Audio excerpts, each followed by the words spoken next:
Today, we're going to wrap up my series on reviewing the 2024 Green Bay Packers. This time, we're going to review our secondary, including both corners and safeties, and the special teams unit.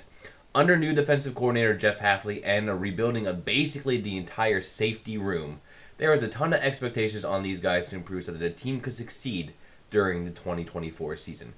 And we saw a massive improvement in our secondary, with the safeties in particular being a big boon to the defense, with the increase in turnovers being a big reason why. The special teams got off to a shaky start, but a mid-season change at the kicking position changed the entire season. The grading is as follows. A is for a player that had a fantastic season, way exceeding expectations, or made the All-Pro team. B is for players that had really good years and exceeded expectations. C is for players that had an average season or met expectations. D is for players that had a disappointing season, and F is for players that actively hurt the team every time they were out there. So let's get started with grading our defensive backs with second-year corner, Carrington Valentine. Coming into the season with some pretty high expectations from a very solid rookie season for a 7th-round pick, Valentine continued with some really good play in the new scheme for the Packers. He didn't start in as many games as he did in his rookie season, only appearing in 15 of them and starting in 7, but he did make some big plays late in the year, having 2 interceptions in the final 4 regular season games of the year. But that late season play didn't carry over into the playoffs, as he had a pretty rough game against Philadelphia, catching a particularly nasty stiff arm from Eagles tight end Dallas Goedert for a touchdown.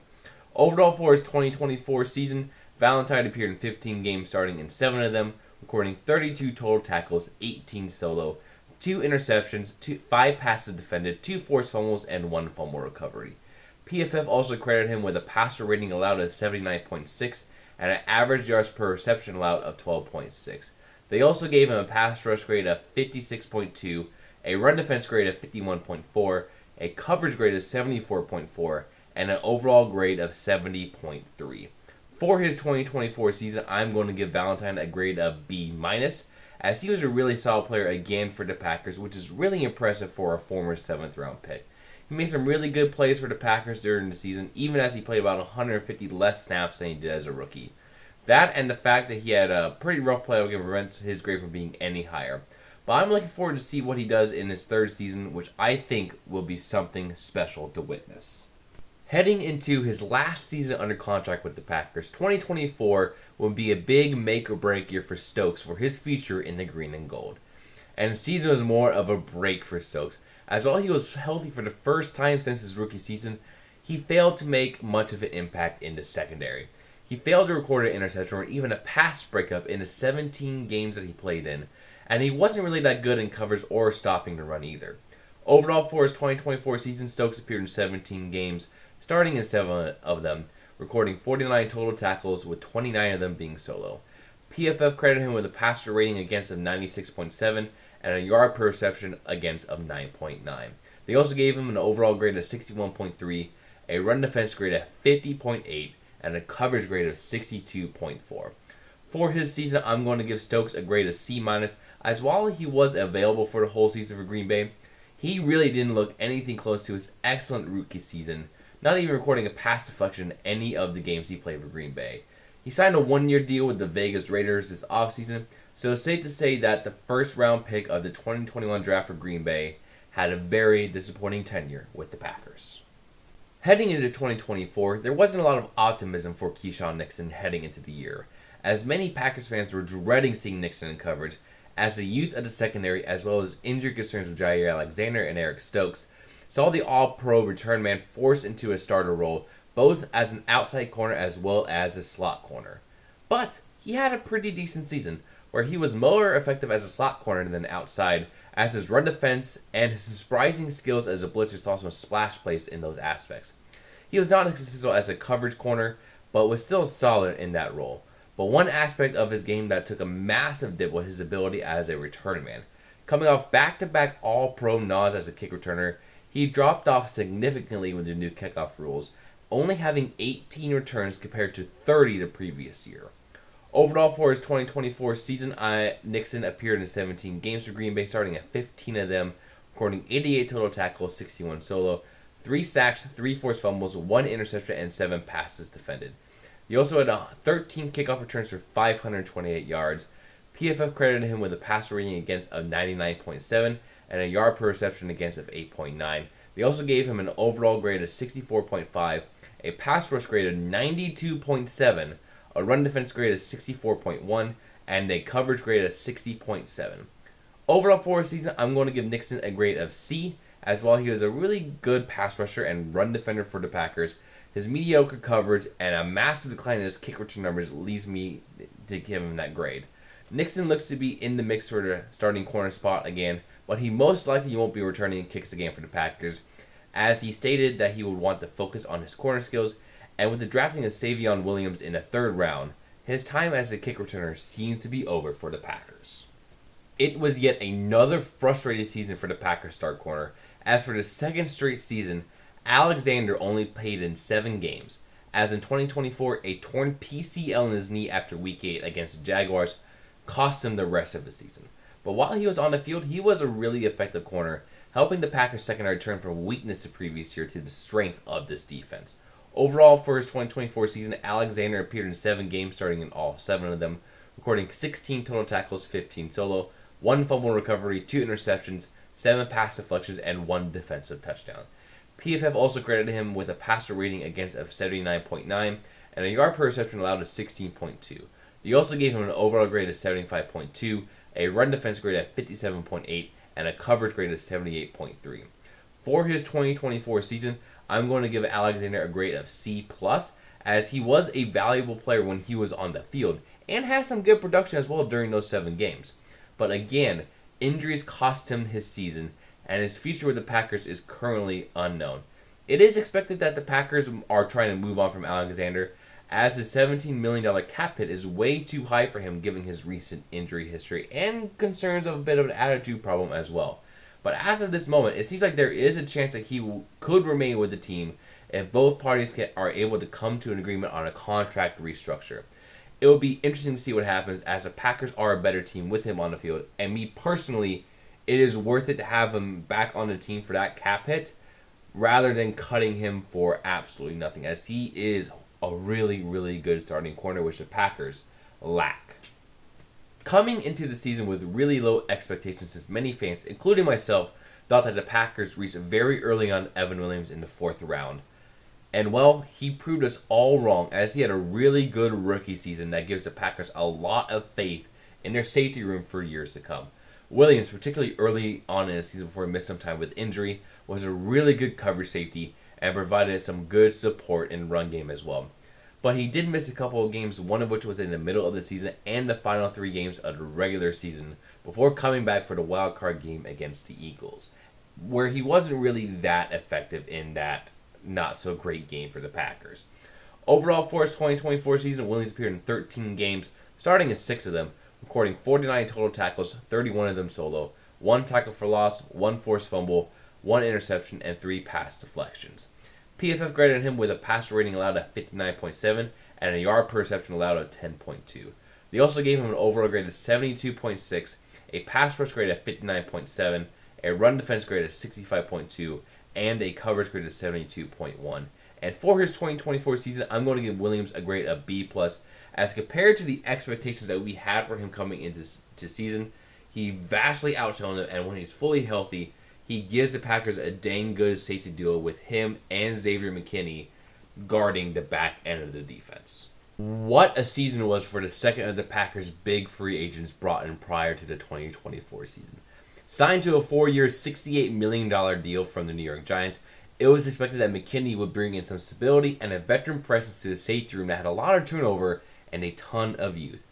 And he did so much more than that, as McKinney became one of the best safeties in the league throughout the 2024 season. He got up to an historic start, as McKinney recorded an interception in the first 5 games of the season. He ended up finishing the season with 8 interceptions, the highest a Packer has had in a season since Charles Woodson's 9 in 2009, when Woodson won the Defensive Player of the Year award.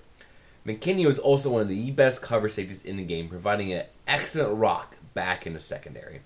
Overall in 2024, McKinney appeared in 17 games, starting in all 17 of them, recording 88 total tackles, 60 solo, 2 tackles for loss, 1 sack, 1 fumble recovery, 8 interceptions, and 11 pass deflections. PFF also credited him with a passer rating allowed of 56.4 and a yard per reception allowed of 12.4. They also gave him an overall grade of 84.8, a pass rush grade of 74.2, a run defense grade of 67.6, and a coverage grade of 90.0. He was also named to the Pro Bowl and was a first-team All-Pro member as well. For his 2024 season, I'm going to give McKinney a grade of A+, as you couldn't have asked for a better first season to his Packers career. He revived what has been a weakness for the Packers for the past several years and was just a great presence to have on this team. I cannot wait to see how he follows up this excellent season next year. It was a bit of a rough rookie season for the Packers' second-round pick out of Georgia, as he never really found the proper place to settle in this defense. Originally planning to be more of a slot guy, Bullard ended up playing all over the defense, spending time in a nickel spot, deep safety, box, slot, basically any secondary position due to the variety of injuries that the Packers had. And that hurt him, as Bullard was a prospect that needed time to properly develop and learn how to play at the NFL level. Moving around, taking on different responsibilities game after game and sometimes quarter after quarter showed in a lack of consistency and the struggles that Bullard had on the field. Overall, for his 2024 season, Bullard appeared in 15 games, starting in 11 of them, recording 90 tackles, 61 of them solo, 2 tackles for loss, 1 fumble recovery, and 1 pass deflection. PFF credited him with a passer rating allowed of 121.4 and a yard per reception allowed of 10.5. They also gave him an overall grade of 52.3, a pass rush grade of 58.8, a run defense grade of 67.0, and a coverage grade of 46.9. For his 2024 season, I'm going to give Bullard a grade of C-, as while he made a ton of tackles for this defense, his inconsistency in coverage was really disappointing. I still have hope for Bullard, as he was a second-round pick for a reason, and I think a more consistent role within this defense would do wonders for him, and that a bounce-back season is going to happen in 2024. The last of the players that we're going to be talking about today is one that everyone is surprised even exists. Zane Anderson, who yes, does actually play football, was a surprise contributor late in the season last year. With Evan Williams and Javon Bullard having some injury issues, Anderson stepped right up and had himself some good games. The game against the Saints in particular, he was fantastic, getting his first career interception and almost had another one in the same game. Overall, for his 2024 season, Anderson appeared in 16 games, starting in 2 of them, recording 16 total tackles, 3 solo, 1 interception, and 2 pass deflections. PFF credited him with a passer rating allowed of 0, and credited him with giving up 0 receptions on the year as well.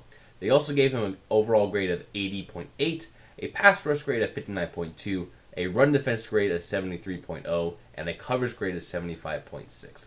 For his 2024 season, I'm going to give Anderson a grade of B. As for the times that he made it onto the field, he was really good. But that didn't happen much, as he was buried on the depth chart by some better players. Still, the Packers brought him back as a core special teamer and good safety depth for the 2025 season, and I think that is a great decision. After a disaster season in 2023 with Anders Carlson as their kicker, the Packers decided to yet again start the season with a rookie kicker in Brayden Narveson. Picked up off the Titans practice squad literally right before the season started, Narveson ended up being a disaster of the kicker and cost the Packers 2 victories as well. He missed kicks in both the opening week game against the Eagles, where the Packers lost by 5 points, and against the Vikings in week 5, where the Packers lost by 2 points. He ended up missing a total of 5 field goals with the Packers in just 6 weeks with the team before being released. He then spent 1 game with the Titans before not playing another game this season. Overall, for his time with the Packers, Narveson appeared in 6 games, making 12 out of his 17 field goal attempts, and also making all 16 of his 16 extra point attempts. PFF also gave him a field goal grade of 41.1. For his time with the Packers, I'm going to give Narveson a grade of F, as he was just absolutely awful and inconsistent at the kicker spot, and cost the Packers key games early on in the year, and that is something that cannot fly anymore. Talk about coming in clutch. After the release of Brayden Narveson after his early season struggles, Packers GM Brian Gutekunst brought in a proven veteran to be the kicker for the Packers in former Broncos and Jaguars kicker Brandon McManus. And he was incredible for the Packers, only missing 1 field goal in the 11 games he was with Green Bay in the regular season, and quite literally saved the season, as in his first 2 games with the team, he hit walk-off field goals to propel the Packers to victories against the Texans and the Jaguars. Without those 2 wins, the Packers would not have made the playoffs. Overall, for his 2024 season, McManus appeared in 11 games, making 20 out of his 21 field goals, including 3 from 50-plus yards, and 30 out of 30 for his extra points. PFF gave him a field goal grade of 86.7. And for his 2024 season, I'm giving McManus an A+, as he quite literally saved our season by bringing stability to a position that hasn't seen it since Mason Crosby left. The Packers re-signed him to a 3-year, $15 million contract in the offseason, so I am excited not to worry about the kicker position for the next few years. For the final player in this series, we're going to be talking about the second-year punter out of Ireland in Daniel Whelan. And for the second straight season, Whelan was a very solid punter for the Packers, not being too flashy, but providing consistency, and he also increased his percentage of punts inside the 20. Overall, in 2024, Whelan appeared in 17 games, recording 56 punts for 2,582 yards, a yard per punt of 46.1, a net yard per punt of 39.6, and had 22 punts inside the 20. And PFF gave him a punt grade of 75.6. For his 2024 season, I'm giving Whelan a grade of C+, as he had yet another solid season for the Packers, and I will be happy with him being the punter heading into next season. Well, that wraps it up for my coverage of the 2024 Green Bay Packers. Thank you all so much for watching this video. If you like it, remember to like, comment, and subscribe. And I'll see you in the next one. Peace.